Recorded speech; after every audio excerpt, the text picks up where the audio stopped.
பிதாவாகிய கடவுளிடமிருந்தும் குமாரனாகிய கிறிஸ்தியேசுவிடமிருந்தும் உங்கள் யாவருக்கும் கிருபையும் சமாதானமும் உண்டாவதாக.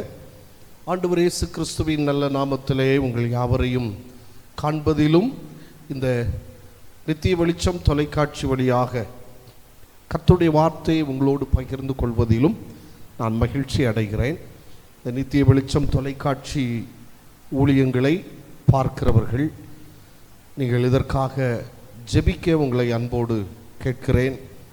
அன்பு சகோதரர் ஏசாயா மோகன் இதை நடத்துவதற்கு வெகு சிரமப்படுகிறதை நான் அறிவேன். ஆண்டவர் அவருடைய தேவைகளை சந்திக்கும்படியாய் ஜெபித்து கொள்ளுங்கள். கர்த்தர் பெரிய காரியங்களை செய்வாராக. அன்புக்குரியவர்களே, ஆண்டவர் இயேசு நமக்காக இந்த உலகத்தில் வந்து பாடுகள் பட்டு சிலுவையில் அடிக்கப்பட்டு மரித்து அடக்கம் பண்ணப்பட்டு 3ஆம் நாள் உயிர்த்தெழுந்தார். ஆண்டவர் இயேசு உயிரோடு இருக்கிறார். இதை நாம் நன்கு அறிகின்றோம். வரலாற்றிலே புகழ் வாய்ந்தவர்கள், பெரிய சாதனைகளை படைத்தவர்கள், இவர்கள் வாழ்விலே மறைந்தபோது அவர்களுடைய பெயர், அவர்களுடைய புகழ் அவர்களோடு மறைந்து போனது. ஆனால் 2000 ஆண்டுகள் கடந்தும் உயிர்த்தெழுதலின் செய்தி மட்டும்தான் மங்காமல், அது மறையாமல் நிலை நிற்கிறது. ஏனென்றால் உயிர்த்த இயேசு அவர் ஜீவிக்கிறார், இன்றைக்கும் நம்மோடு கூட வாழ்கிறார். அதுதான் அதனுடைய பேருண்மை. சாதனைகளை படைத்த பலர், நெப்போலியன் போனபார்ட், ஹிட்லர், மகா அலெக்சாண்டருடைய தந்தை பிலிப், இவர்கள் எல்லாருமே பெரிய சாதனைகளை படைத்தவர்கள். பிலிப் ஒரு சவால் விட்டார். அந்த சவாலில் அவர் சொன்னார், நான் உலகம் முழுவதையும் கிரேக்கமயமாக்கி விடுவேன் என்று சொன்னார். ஹெலனிசம் என்று சொல்லுவார்கள். உலகம் முழுவதையும் கிரேக்கமயமாக்கி விடுவேன் என்று சொன்னவர். இப்படியெல்லாம் சாதனைகளை செய்தவர்கள். இன்றைக்கு இருக்கிற இளம் தலைமுறையினிடத்திலே இவர்களை தெரியுமா என்று கேட்டால் தெரியாது. அவர்களுடைய பெயர் மங்கி போனது, புகழ் மங்கி போனது. ஆனால் உயிர்த்தெழுதல், இயேசு கிறிஸ்துவின் உயிர்த்தெழுதல் ஒன்றுதான் மங்காமல் நிற்கிறது. அதன் காரணம் அவர் உயிரோடு இருக்கிறார் என்பதுதான். இந்த உயிர்த்தெழுந்த ஆண்டவரை சந்தித்த போது ஒரு மனிதன் இப்படி சொல்லுகிறார், ஆண்டவரே, என் ஆண்டவரே, என் தேவனே என்று அறிக்கை செய்கிறார். தோமா. நாம் சாதாரணமாக தோமா, சந்தேகப்படுகின்ற தோமா என்று நாம் சொல்வது வழக்கம். ஆனால் இந்த தோமாவுடைய வாழ்விலிருந்து நாம் கற்றுக்கொள்ள வேண்டிய சில உண்மைகள் இருக்கிறது. யோவான் சுவிசேஷம் 20வது அதிகாரம் 28வது வசனத்திலே தோமா அவருக்கு பிரதியுத்தரமாக, என் ஆண்டவரே, என் தேவனே என்றான் என்று சொல்லப்பட்டிருக்கிறது. அன்புக்குரிய ஆண்டவருடைய பிள்ளைகளே, ரோம ஏகாதிபத்திய சூழ்நிலையில், அதாவது ரோமன் இம்பீரியாலிசம் என்று சொல்வார்கள், ஆண்டவராகிய இயேசு கிறிஸ்துவை கடவுளாகவும் ஆண்டவராகவும் உறுதியாக அறிக்கை செய்வதிலே கடினங்கள் பல இருந்தது. இயேசு கிறிஸ்துவை ஆண்டவராக ஏற்றுக்கொள்ளாமல் ரோம ஆளுநரை ஆண்டவராக அறிக்கையிட வேண்டும் என்று மக்கள் கட்டாயப்படுத்தப்பட்டார்கள். சீசர் இஸ் த லார்ட் என்று சொல்ல வேண்டும், அப்படி கட்டாயப்படுத்தப்பட்டார்கள். இப்படிப்பட்ட ஒரு சூழ்நிலையிலே தான் அப்போஸ்தலர் நடபடிகள் 4வது அதிகாரம் 12வது வசனத்தில் வருகிற, அவராலே அன்றி வேறு ஒருவராலும் ரட்சிப்பு இல்லை என்று இந்த அப்போஸ்தலர்கள் உறுதிப்பட கூறுகின்ற ஒரு நிகழ்வு இதனுடைய பின்னணியத்தில் வந்ததுதான். அவ்வாறு அறிக்கையிடாதவர்கள் தண்டிக்கப்படுகின்றார்கள். அப்படிப்பட்ட ஒரு சூழல். ஆகவே அவர்கள் யூதருக்கு பயந்து இயேசுநாதருடைய மரணத்திற்கு பின்னர் அவருடைய சீடர்கள் மறைந்து வாழ வேண்டிய ஒரு சூழ்நிலை உண்டாயிற்று. இந்த நிலையில் என்ன நடக்குமோ என்ற அதிர்ச்சியில், அச்சத்தில் சீடர்கள் தாங்கள் மறைந்திருந்த இல்லத்தின் அறை கதவுகளை பூட்டிக்கொண்டு அமைதி இழந்து விரக்தியோடு இருந்தனர். உயிர்த்தெழுந்த ஆண்டவர் அமைதி இழந்திருந்த அவர்கள் நடுவே வந்து நின்று, உங்களுக்கு சமாதானம் என்று கூறி தன்னை அவர்களுக்கு உயிர்த்தெழுந்த ஆண்டவராக அடையாளப்படுத்தினார். அதை நாம் இந்த யோவான் 20வது அதிகாரத்திலே நாம் படிக்க முடியும். அன்புக்குரியவர்களே, இயேசு 19வது வசனம் சொல்லுகிறது, வாரத்தின் முதல் நாளாகிய அன்றைய தினம் சாயங்கால வேளையிலே சீசர்கள் கூடியிருந்த இடத்தில் யூதர்களுக்கு பயந்ததினால் கதவுகள் பூட்டியிருக்கையில் இயேசு வந்து நடுவே நின்று, உங்களுக்கு சமாதானம் என்றார். ஆண்டவர் இயேசு தன் சீடர்களுக்கு காட்சி கொடுத்த போது தோமா அங்கே இல்லை. அதை 24வது வசனத்திலே நாம் படிக்கிறோம். இயேசு வந்திருந்த போது 12 ஒருவனாகிய திதிமு என்னப்பட்ட தோமா என்பவன் அவர்களுடனே இருக்கவில்லை என்று நாம் படிக்கிறோம். மற்ற சீடர்கள் நாங்கள் உயிர்த்தெழுந்த இயேசுவை கண்டோம் என்று இந்த தோமாவுக்கு சொன்னபோது தோமா நம்பவில்லை. அதை 25வது வசனத்திலே நாம் படிக்கிறோம்.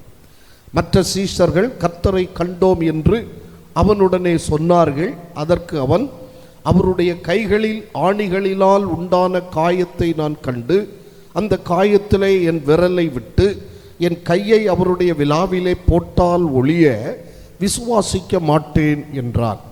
ஏனென்றால் சூழ்நிலை அந்த அளவுக்கு மோசமான ஒரு சூழ்நிலை. சீசர் தான் கடவுள் என்று அறிக்கை செய்ய வேண்டும். அப்போ இயேசு மரித்து விட்டார், இப்போ உயிரோடு எழுந்திருக்கிறார் என்ற செய்தி பரவிக்கொண்டிருக்கிறது. இந்த நிலையில் எப்படி வெளி உலகத்திற்கு சாட்சியாய் நிற்பது? ஒரு பக்கம் பயம், நடுக்கம், இன்னொரு பக்கத்திலே நம்ப முடியாத ஒரு சூழல் இந்த சீடர்களுக்குள்ளே இருந்தது. வேதத்திலே நாம் படிக்கிறோம், மார்க்கு சுவிசேஷம் 16வது அதிகாரத்தினுடைய 11வது வசனத்திலே நாம் படிக்கிறோம், இவர்கள் இயேசு உயிரோடு இருக்கிறார் என்று கேட்டபோது நம்பவில்லை என்று அந்த வசனத்திலே சொல்லப்பட்டிருக்கிறது.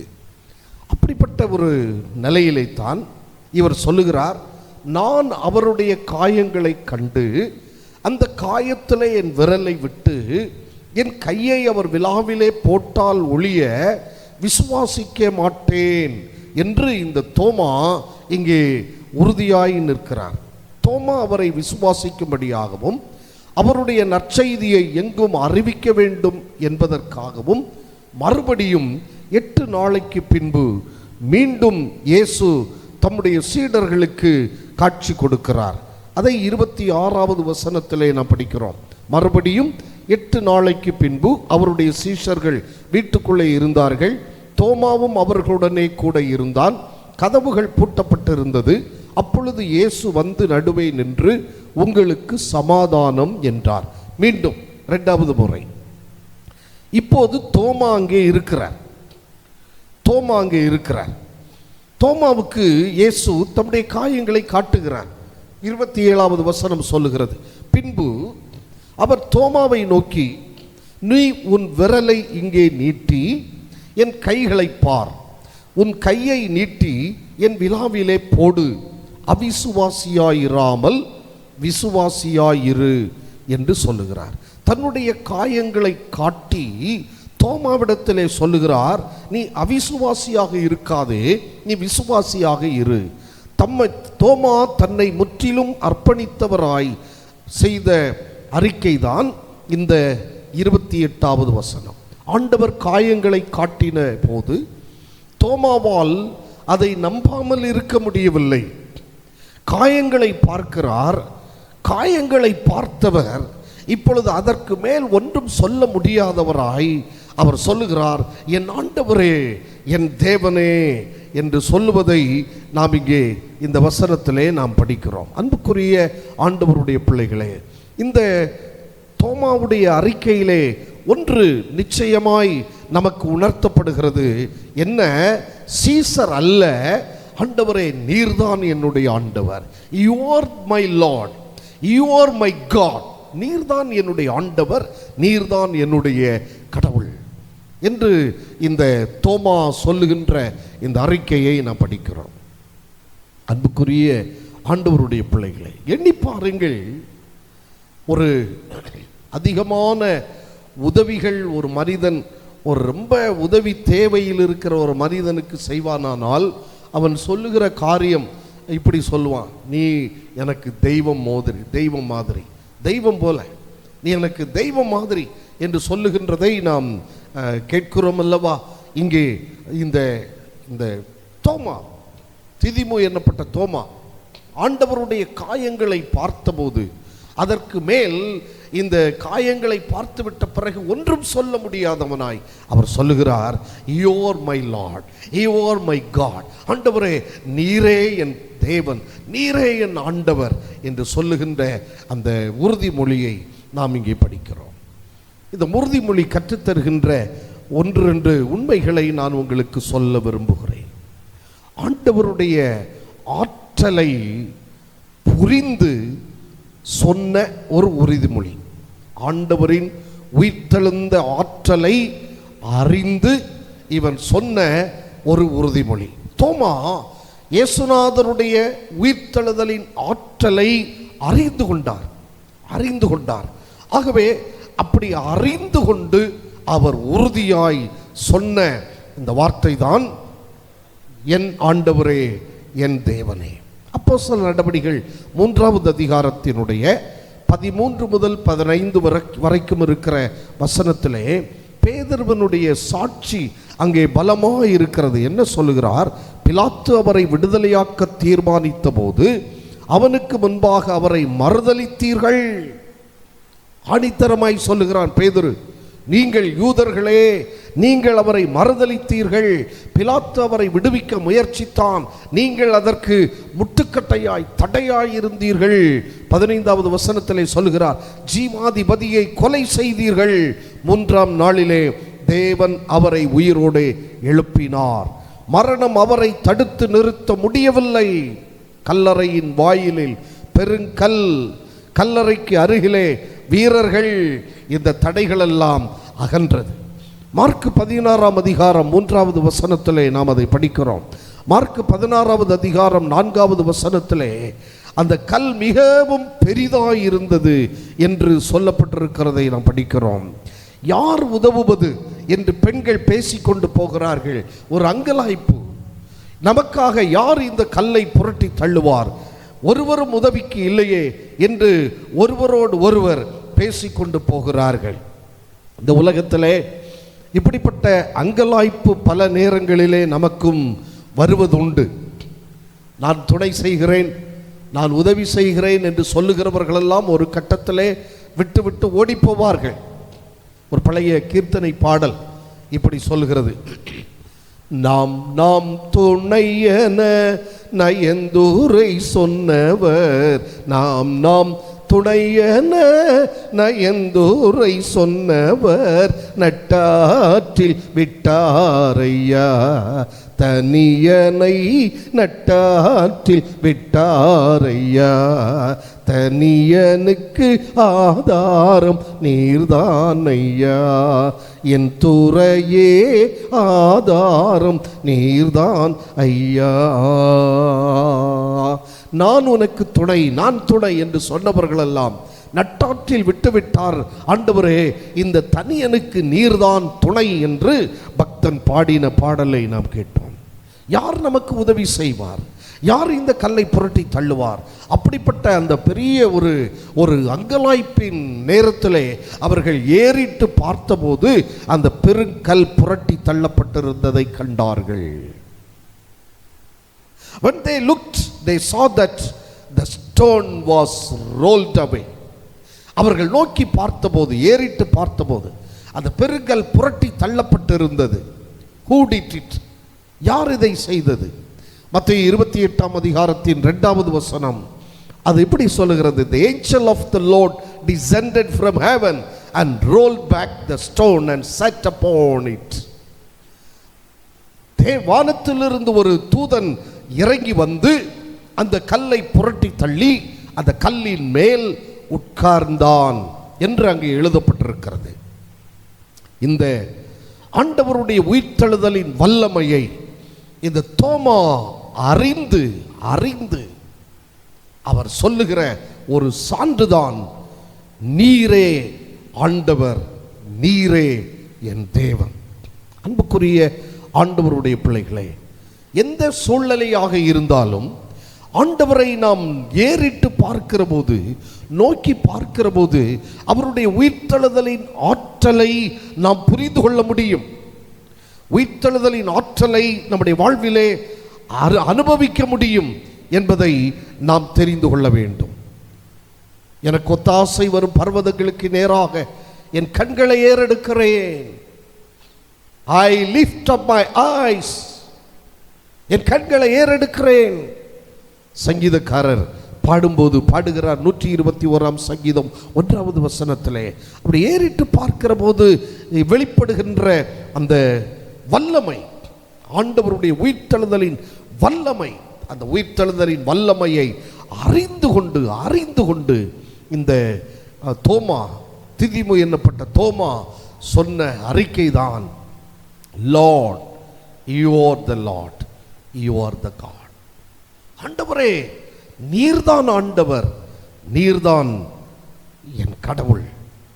இந்த உறுதிமொழி நம்முடைய வாழ்விலே நமக்கு ஒரு பாடத்தை கற்றுத்தருகிறது. நாம் எப்பொழுதெல்லாம் ஆண்டவர் இயேசுவை நோக்கி பார்க்கிறோமோ அப்பொழுது நாம் விடுதலை பெறுகிறோம். உயிர்த்தெழுதலின் ஆற்றலை நம்முடைய வாழ்விலே, நம்முடைய சரீரத்திலே, நாம் நம்முடைய ஆத்மத்திலே, நம்முடைய ஆவியிலே நாம் அனுபவிக்க முடியும். அப்படி நாம் அவருடைய ஆற்றலை அறிந்து அறிந்து அவரை பார்த்து நாம் சொல்லுவோம், நீரே என் ஆண்டவர், நீரே என் கடவுள். அவரை நோக்கிப்பார், அவரை மட்டுமே நோக்கிப்பார். அவரை நோக்கி கூப்பிடும் போது அறிவிப்பாரே அற்புதங்கள். ஆண்டவரை பார்த்து நாம் கூப்பிடும்போது அவர் அற்புதங்களை அறிவிப்பார். எனக்கிட்டாத அறிந்திடலாகா எத்தனையோ பதிலளித்தார். தேவ கிருபை எங்கும் பெருக தேவனை ஸ்தோத்தரிப்போம். பாவ இருளகல தேவ ஒளி அடைந்தோம். பாவ இருள் அகல தேவ ஒளி அடைந்தோம். ஆண்டவரின் ஆற்றலை அறிந்து மொழிந்த உறுதிமொழி. இரண்டாவதாக இந்த வார்த்தை நமக்கு கற்றுத்தருகிற இன்னொரு பாடம் என்னவென்றால், ஆண்டவரை நம்முடைய வாழ்விலே அனுபவமாக்கி நாம் சொல்ல வேண்டும். தோமா தன்னுடைய வாழ்வில் ஆண்டவரை அனுபவமாக்கி சொன்ன ஒரு உறுதிமொழிதான் என் ஆண்டவரே, என் தேவனே என்ற இந்த வார்த்தை. அந்த 20வது அதிகாரத்தினுடைய 27வது வசனம் அது இப்படி சொல்லுகிறது. பின்பு அவர் தோமாவை நோக்கி, நீ உன் விரலை இங்கே நீட்டி என் கைகளை பார். உன் கையை நீட்டி என் விலாவிலே போடு. அவிசுவாசியாயிராமல் விசுவாசியாயிரு என்றார். இயேசு தோமாவுக்கு சொன்ன வார்த்தை என்ன? நீ உன் விரலை இங்கே நீட்டு, என் காயங்களிலே உன் விரலை போட்டு பார்க்க வேண்டும் என்று சொன்னாயே, நீ போட்டு பார். உன் கையை என் விலாவிலே போட்டு பார்க்க வேண்டும் என்று சொன்னாயே, நீ போட்டு பார். என்னை தொட்டு பார். டச் மீ, என்னை தொடு, என்னை தொட்டுப்பார், தொட்டுப்பார் என்று இயேசு அவருக்கு சொல்லுகிறார். அன்புக்குரியவர்களே, ஒரு நம்பிக்கையின்மையில் வெளிப்படுகின்ற ஒரு நம்பிக்கை, அந்த நம்பிக்கையினால் அறிவித்த ஒரு உறுதிமொழிதான் என் ஆண்டவரே என் தேவனே. நம்முடைய வாழ்க்கையிலே பல நேரங்களிலே நாம் ஆண்டவரே என்று சொல்லுகிறோம், இயேசுவே என் இரட்சகரே என்று சொல்லுகிறோம், இயேசுவே ஆண்டவரே என்று சொல்லுகிறோம். மூச்சுக்கு மூச்சு சில நேரம் சொல்லுகிறோம். ஆனால் அறிந்து சொல்லுகிறோமா, அனுபவித்து சொல்லுகிறோமா என்று நாம் சிந்தனை செய்து பார்க்க வேண்டிய அவசியமாயிருக்கிறது. நாம் அறிந்து சொல்ல வேண்டும், அனுபவித்து சொல்ல வேண்டும். நம்பிக்கையின்மையில் ஒரு பிறந்த ஒரு நம்பிக்கையின் உறுதிமொழியாக இந்த வார்த்தை வெளிப்படுகிறது. நான் ஏற்கனவே சொன்னேன், மார்க் 16வது அதிகாரம் 10-11 அந்த வசனங்கள் நமக்கு சொல்லுகிற உண்மை. அதில் 11வது வசனம் சொல்லுகிறது, அவர் உயிரோடு இருக்கிறார் என்றும் அவர் காணப்பட்டார் என்றும் கேட்டபோது அவர்கள் நம்பவில்லை. They didn't believe that Jesus is risen. ஆண்டவர் உயிரோடு இருக்கிறார் என்பதை அவர்கள் நம்பவில்லை, உயிரோடு எழுந்தார் என்பதை நம்பவில்லை. அந்த அப்படிப்பட்ட ஒரு சூழ்நிலையிலே தான் இந்த தோமா, இந்த திதிமு என்னப்பட்ட தோமா, அவர் சொல்லுகிறார், நான் என் விரலை நீட்டி அவருடைய கையின் காயத்திலே போட்டு பார்க்க வேண்டும், நீங்கள் சொல்லுவதை வைத்து நான் நம்ப மாட்டேன். ஏனென்றால் சூழ்நிலை அப்படி இருக்கிறது. இயேசு உயிரோடு எழுந்தாரா, நான் அதை பார்க்க வேண்டும், அனுபவிக்க வேண்டும், அப்பொழுதுதான் நான் நம்புவேன். அவன் ஆணித்தரமாய் சொல்லிவிட்டான். மீண்டும் அந்த வசனத்தை படிக்கிறேன், 25வது வசனம். மற்ற சீஷர்கள் கர்த்தரை கண்டோம் என்று அவனுடனே சொன்னார்கள்.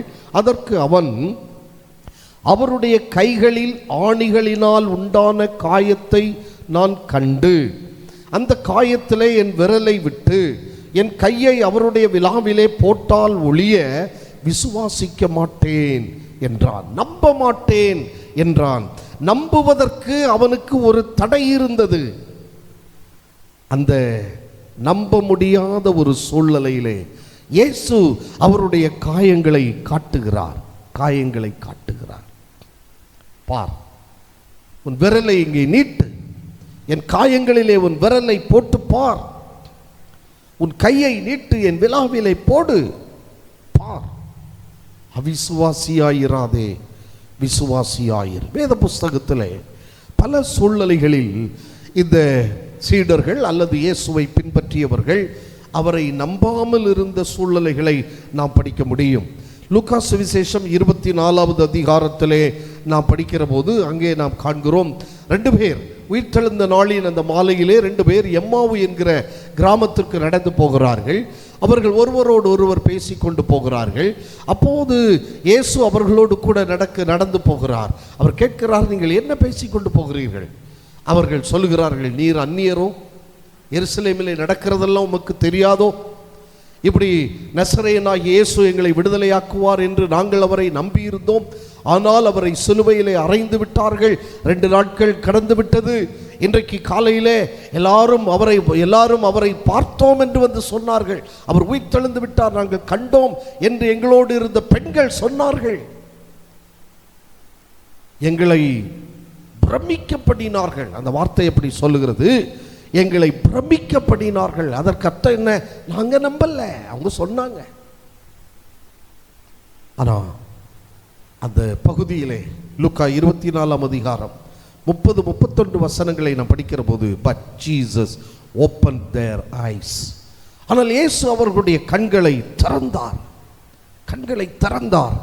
பார்த்தார்கள். ஓ, இது உயிரோடு எழுந்த இயேசுதான். அவருடைய கண்களுக்கு மறைந்தார்.